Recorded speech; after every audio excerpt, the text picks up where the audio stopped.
またジャンクのプラレールを落札しました。17、なんか開封するとくしゃみ連発するのが確定的なので、今後もすぐ洗って修理の流れになりそうです。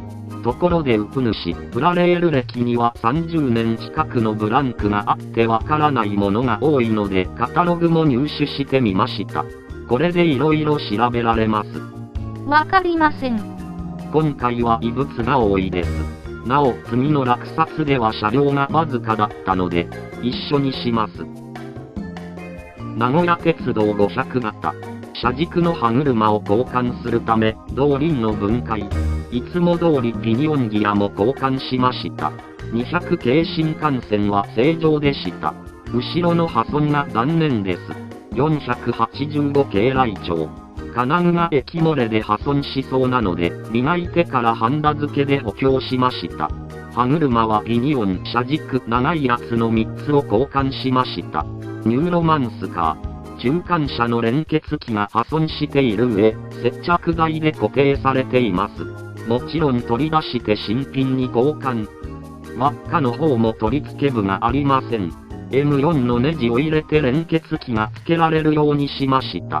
動力はピニオンギアと車軸の歯車を交換しました。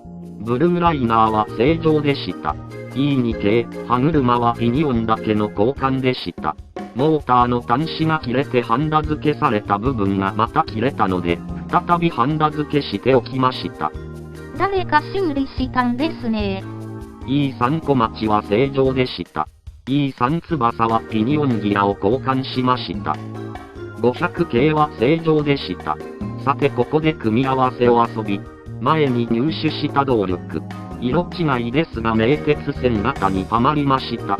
車軸の歯車がなかったので取り付けました。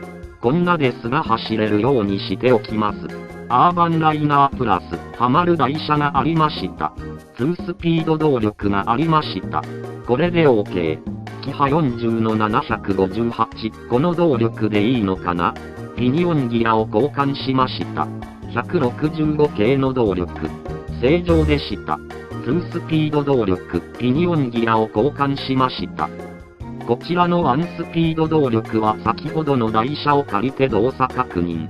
こちらもピニオンギアを交換しました。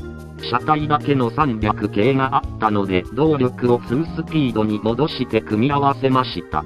今回の残念賞、どれも下回りがありません。なぜか2を分解？今回は以上です。ご視聴ありがとうございました。